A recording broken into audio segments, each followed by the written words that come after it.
The 639th edition of the MMA Gambling Podcast on the Sports Gambling Podcast Network is brought to you by Underdog Fantasy. Sign up with promo code MMA SGPN to score up to $1,000 in bonus cash. And we're also brought to you by Rhythm. Get your 7-day free trial today by going to sportsgamblingpodcast.com/RITHMM.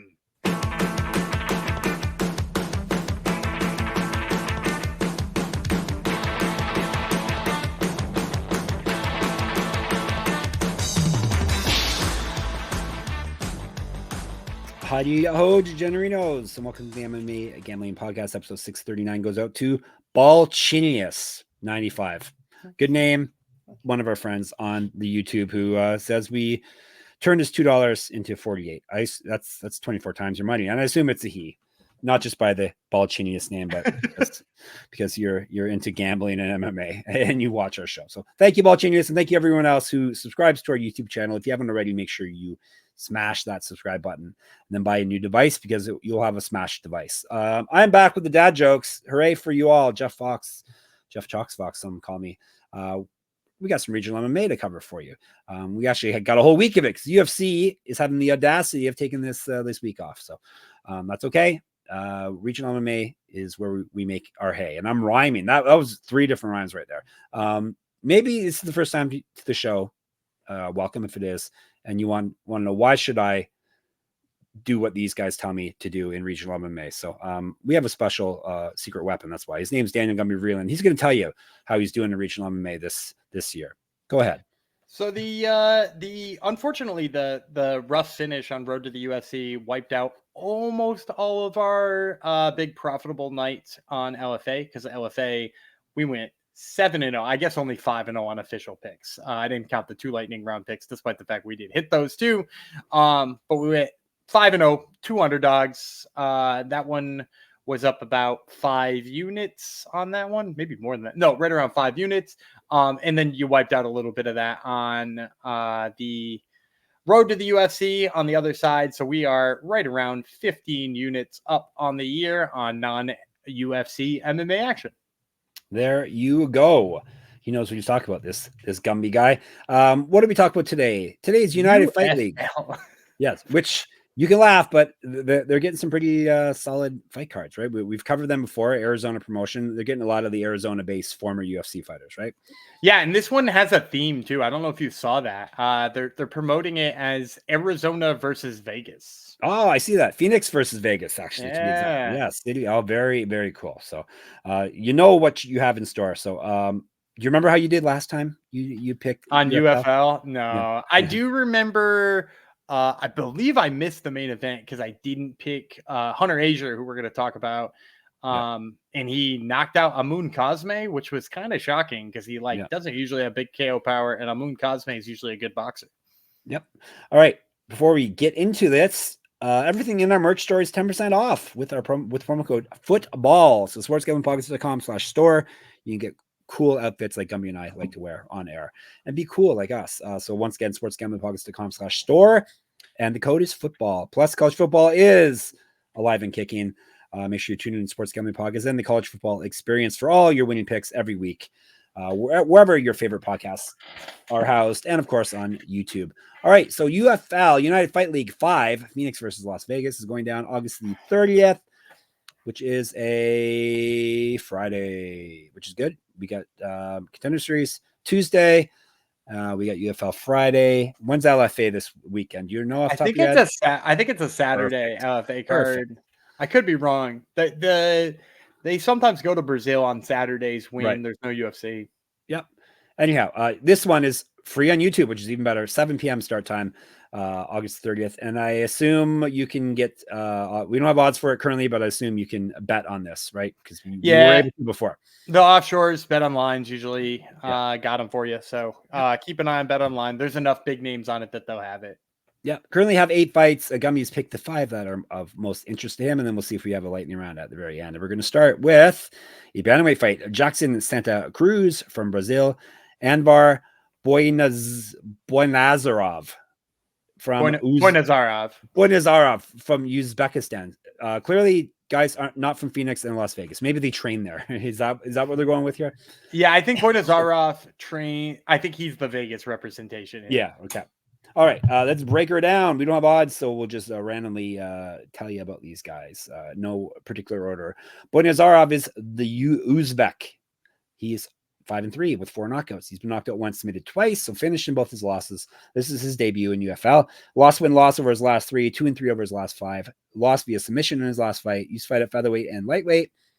1-0 in LFA, 0-1 on Contender Series, 1-0 in bare knuckle MMA, 4-6 as a pro kickboxer, 1-2 in pro Muay Thai, 2 inches taller than Santa Cruz. Santa Cruz is a samurai. Oh boy, another samurai, Gumby. 7-4, 2 knockouts, 2 submissions. He's been knocked out twice. 1-1 in UFL. Win over his last 3, 3-4 over his last 7. He's not fought since last August, so he's been on the shelf for a year. Regional champion, 2014 pro MMA debut, 2 years younger than Boynazarov. I think the odds on this are going to be close. Obviously, neither guy's record looks all that great. Boynazarov being, first of all, having the OV name, we've talked about it before, it changes the odds. On regional MMA, it almost always does.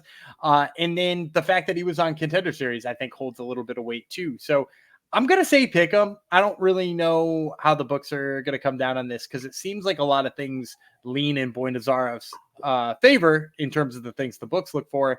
But I think this is 100% a Jackson Santa Cruz fight. If you watch Jackson Santa Cruz, any of his older fights, and granted they're all older now because he hasn't fought in a year, but he does a really good job of getting to the legs and getting his takedowns. Like, he is very clearly a guy who wants to get his wrestling going. I like his takedowns more against the cage than I do out in the open. But, like, he'll throw some leg kicks that'll get him there in the first place. And if you've watched Anvar Boynazarov fight, and many of you probably have because he was on Contender Series, he lost to Eric Silva. One thing that you will note about him is he seems to absolutely quit when the fight hits the ground. Oh. Like, he's got no interest in being there. He didn't even look like he wanted to get up against Eric Silva. And then, like you mentioned, he's lost 2 of his last 4 fights by submission, right? Did you happen to see what the submission listed was on Tapology? No, I don't remember. Both of them say face crank. So non rear naked chokes. You know, like he's not getting rear naked choked and he's still out of there. And not to say that that's not painful. People can get on the chin, and I've been in those situations before too. But like, when you're a professional fighter and that's happening multiple times, and you also look like you quit in your other loss, which was against Eric Silva, it's not a good look, right? And now he's up against the guy who will put him in exactly that situation that'll make him want out of there. I think Jackson Santa Cruz, and I think he gets the sub on the ground too. All right, there you go. Gumby does not like quitters. He's back on the hating the quitters. All right, we are moving to welterweight. Ray Waters versus William Gibson, both from America. Gibson, iron, 3-1. Never been finished in a fight. This is his debut. Won his last fight. His debut in UFL, excuse me. Won his last fight. He's not lost since August 2022, an inch taller than Waters. All Day Sweet Baby is Ray Waters' nickname. We have talked about him before. We have. Fantastic nickname. All Day, Sweet Baby too. 4-0, 1 knockout, 1 submission. This is his debut. 3-0 in LFA, 2 years younger than Gibson. And he was a collegiate wrestler. I don't think he was an All-American that level, but he did wrestle D1. So I want to throw this out here. I think Ray Waters' nickname might be a barbecue sauce themed nickname. Oh yeah, we talked about this before, didn't we? Yeah, because I think it says All Day on the Sweet Baby Ray's. I got it. All Day Sweet Baby Ray. Okay, yep. Yeah, so like maybe we might possibly have a barbecue sauce nickname, which is maybe even better. I'm gonna go All Day Sweet Baby here. I like Ray Waters. I think. You know, really, you watched that last fight, who he beat, was it Boutwell? Chase Boutwell? Or is that somebody else I'm thinking of? Might have been Cooper Gibson. Anyway, whoever he beat, he was like an absolute grinder in that fight. And that's kind of the thing I like about him, is that, like, no matter what kind of success you might have in the early moments of a fight against that guy, he just comes back twice as hard against you. And, like, a lot of it's grappling, a lot of it's holding people against the cage. Maybe some of it's not pretty, but like, he knows how to like wear on a guy and take a guy out. And when you watch Gibson, you know, Gibson's got some pretty nice boxing. In fact, it might even be a little bit better than Waters, but like, he needs it to be on range. And he needs the other guy not to be pressuring him and putting it on him, because like, I've seen fights where Gibson sees some return punches and kind of just shells up and waits for their combinations to end. And if he does that against Waters, I'm not sure Waters will necessarily like break him with punches, but I do think like he'll see that as an opportunity. Now I can close the distance and don't have to worry about getting hit in return. Just a little bit of pressure will go a long way here for Ray Waters. In terms of the odds, you know, we are talking about a couple of guys with only 4 professional fights on either side. So obviously the one who's undefeated is probably going to be a little bit higher. I'll say like -200 on Ray Waters, and I like him in this one. All right, there you go. All day, sweet baby, Ray. All day with Underdog Fantasy as well. Underdog Fantasy Pick'em give you a chance to win 1,000 times your entry, or you can play you can play fantasy football the right way with Best Ball and Mania. It's live with $15 million in prizes. You can now use special and boost on all flex entries. Do you have a Braves play for Tuesday? Do you even know who's playing tonight? Are they playing tonight? Tuesday they're playing the Twins. I know that Swellenbach's pitching, but I'm actually gonna go a different place. Okay. So I was actually prepared for this one this time. I'm gonna go with Jeffrey Springs for the Rays. I'll take his higher than on his strikeouts. He's going to be facing the Mariners, who strike out over 10 times a game and are 30th in the MLB in that category. So we'll take Jeffrey Springs to hit his higher than on his case. He comes with the data too with his picks. Amazing. Sign up with our code at Underdog MMA SGPN to claim your special pick and first time deposit offer up to $1,000 in bonus cash. UnderdogFantasy.com, promo code MMA SGPN. As well, Circus Sports is back with Circus Survivor and Circuit Millions, giving away $16 million in guaranteed prizes. Imagine the regret you'll feel if you win your Office Survivor pool, but you didn't enter the Circus Survivor. You can sign up in person at Circus Sports between now and September 7th and use a proxy to play from anywhere. We even have a deal with a proxy. Go to proxy.footballcontest.com to save you $50 with promo code SGP, and you get a free hat. Fantastic. All right, let's suggest some more winning picks here, shall we? It was Makoa Cooper who Waters beat his last fight. Oh, Cooper brothers. For some reason, I had Cooper in there too. I think I said Cooper Gibson, which doesn't make any sense for him to be fighting him. But like, yeah, it's one of Ray Cooper's little brothers. Oh, okay. All right, we're moving on. This is not a Ray Cooper episode. We're moving on to a bantamweight fight. Alex Gonzalez from Mexico versus Adam Ortiz from the United States of America. Ortiz's kid solo. 5-3, 2 knockouts, 3 submissions. He's submitted once. This is his UFL debut. He's lost 3 straight fights. Not so good. Used to fight at featherweight, 2 years younger than Gonzalez. Coyote Gonzalez, 6-4, 1 knockout, 4 submissions. He's been knocked out twice, submitted once. He pretty much owes his rounds. This is his UFL debut as well. He's won 2 straight and 3 of his last 6. Not so good. Got 1 via submission in his last fight. He's not lost since June 2022, 2 inches taller than Kid Solo. I'm going to go with the Coyote here. I'll take Alex Gonzalez. I think he's going to be a favorite. My guess would be probably like the -150 range, -175 at the highest.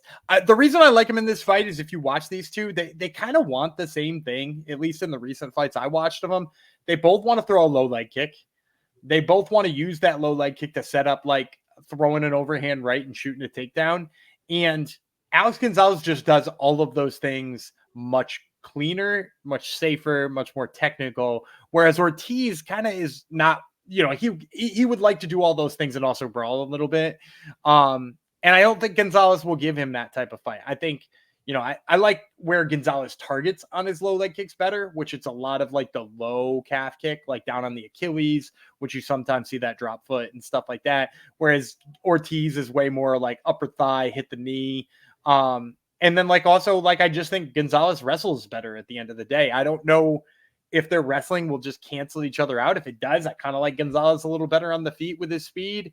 Ortiz is gonna swing for the fences, so like, you know, maybe you could like that about him, but I do think Gonzalez is probably just technical enough to stay away from it. So give me Alex Gonzalez, as long as he doesn't balloon too high as a favorite, in which case we'll probably just pass on this one.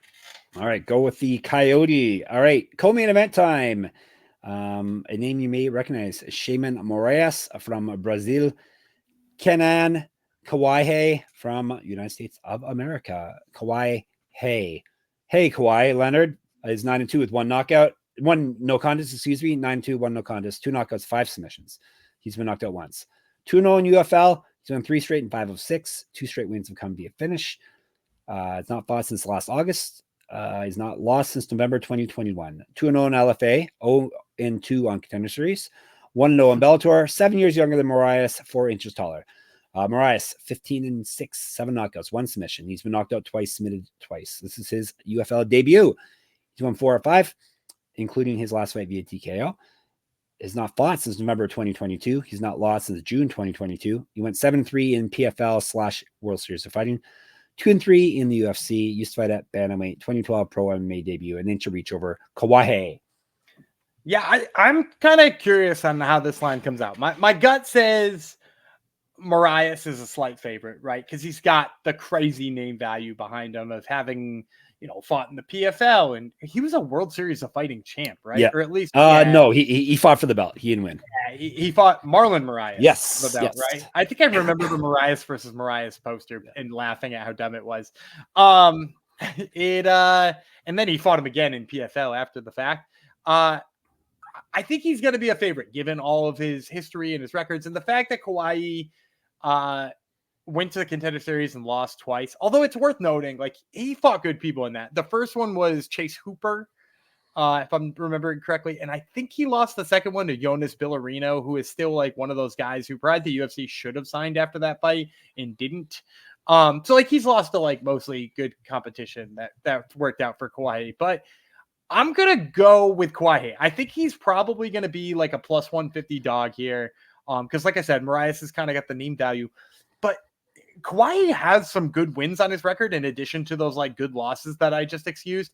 Like he beat Danny Silva, who's 1-0 in the UFC as well, was supposed to fight this past weekend against Bazookia, and ultimately had to pull out of that fight. But like Kawaihae beat him, and mostly by letting Danny Silva feel comfortable on his feet enough to throw and then immediately ducking under and getting in on those legs.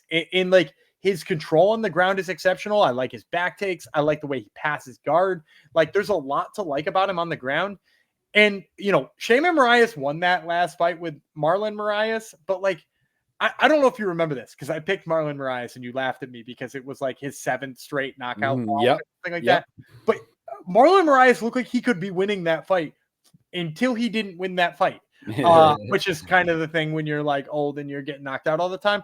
But like, if Marlon Moraes at this stage in his career, when he can't seem to fight his way out of a paper bag, was having success against Sheymon, I think Kawaihae will too. And especially because, I think Moraes is going to feel like he can't let go on the feet entirely because of how good the takedowns are coming the other way. So if we're going to find a dog on here somewhere, I think it's got to be Kawaihae. All right. Kawaihae is the pick. All right. Before we get you our last breakdown of a fight, let's tell you about Rhythm. Have you ever wanted to create your own sports betting model for football? Do you even know what a sports betting model is? SGPN's proud partner, Rhythm, is the #1 AI-powered sports betting platform that helps provide bettors of all levels the ability to build custom predictive betting models in seconds and get predictions for betting on money lines, spreads, totals, and props. Build your own model. Copy one of the top performing models from the leaderboard or press build a model. For me, build a model for me, full sentence. And Rhythm gives you a prediction for every game and player prop and also has a myriad of stats, research, and trend analysis to give you even more betting insights. Simplify your betting process, whether it be for college football that just kicked off, use it for golf, WNBA. They got it all. You can build your own model or, like I said, use the ones they already have. Check it all out. Claim your 7-day free trial today by going to sportsgamblingpodcast.com/rhythm. That's sportsgamblingpodcast.com/RITHMM.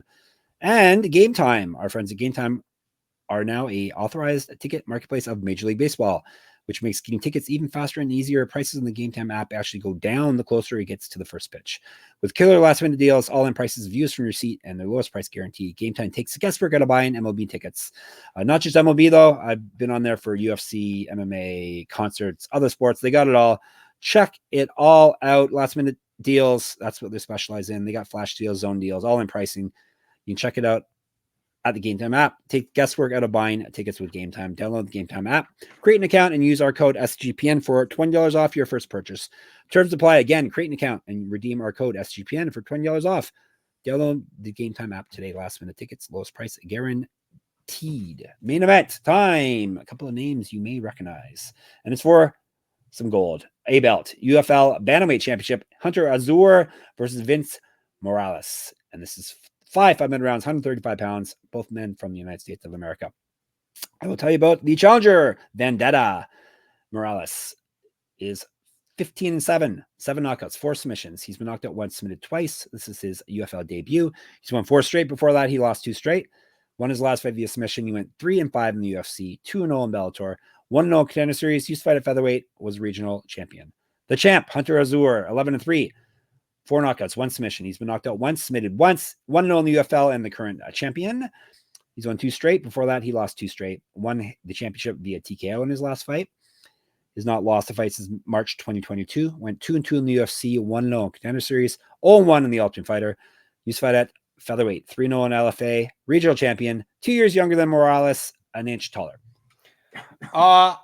This one's hard for me because they both did have pretty long UFC careers. I feel like even though Azure is the champion, Morales's career, I think, held a little bit more weight. Am I wrong about that? Like, do you feel like if somebody blindly asked you, like, hey, who had a better UFC career, and you weren't allowed to look back, Moraes feels like the right answer. Like, he fought twice, 8 fights compared to 4 too. So he was around longer too. And it was against, like, you know, Miles Johns and Jonathan Martinez and Ayman Zahabi, and like I think he beat Ayman Zahabi if I'm remembering correctly. So like he's fought some dudes too. So I think Moraes probably a small favorite, not being the champ, but also having the better career. Probably still a small favorite. So we'll say like -135, plus 115 on Azure. I'm gonna go Moraes. 2 big reasons here for me. The first one being is that like Hunter Azure is at his absolute best when he's wrestling.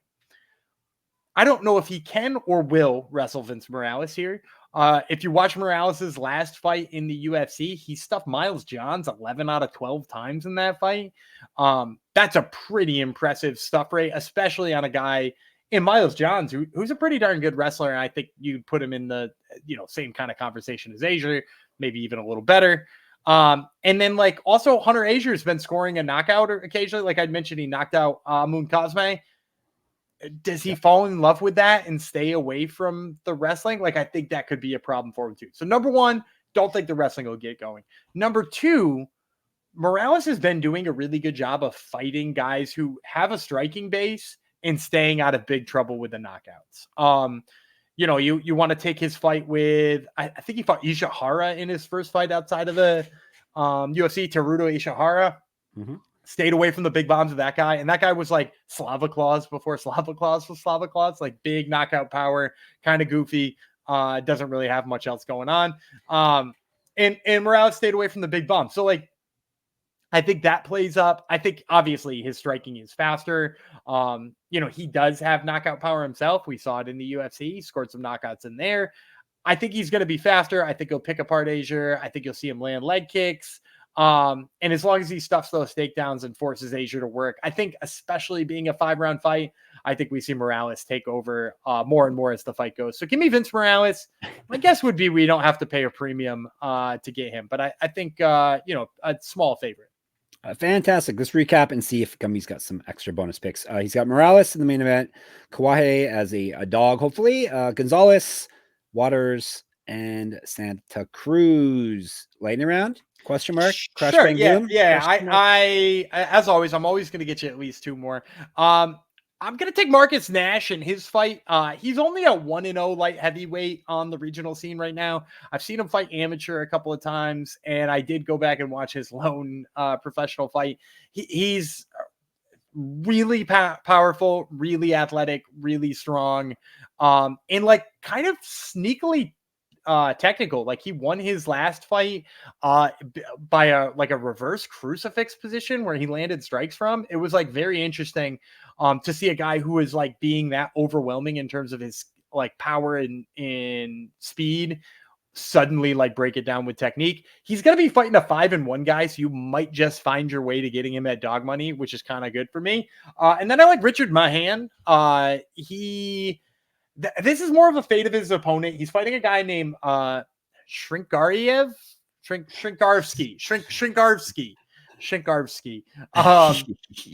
And I've watched a little bit of man, what you expect out of a guy who's like curtain jerking this card here, but like, does a good job of using his his physicality, like bodies people, puts them up against the cage, tries to wear on him. And Shingarski is a guy who's really struggled with people being physical to him. Like if you look back, I mean, he came from IMMAF, but if you watch his like 2 or 3 losses on IMMAF, they were all by being like bodied by like better grapplers.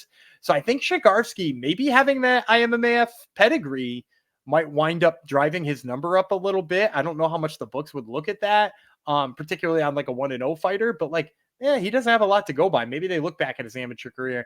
But the fact that he had been bodied in those fights and is fighting a guy who I think can do it here, I like that one. So we'll go Marcus Nash, Richard Mahan as our 2 lightning round picks. All right, fantastic. Hopefully you enjoyed this episode. We'll be back with LFA. It actually is a Friday event. I just looked it up. We're doing 2 episodes, right? Are we doing all 15 fights? So I don't know if we're doing 2 episodes. So this is a little sneak behind the curtain, but I think next week has enough really awesome cards that maybe we sneak one of them in this week too. Cool. So you're gonna get some LFA. How much? TBD. Yes. All right. Sounds good. Next episode will be LFA, and then the next one, who knows? In the meantime, we're in the Discord, sportsgamblingpodcast.com/Discord. We're on Twitter, SGPN MMA. He's Gumby Vreeland on that platform. I'm Jeff Fox Writer, as same handle on Instagram as well. Check out my Substack at muddymma.substack.com. Check out Gumby's Top Turtle MMA podcast. Who is on it this week? We are talking to Malcolm Wellmaker, who is on Contender Series tonight, if you're listening to this.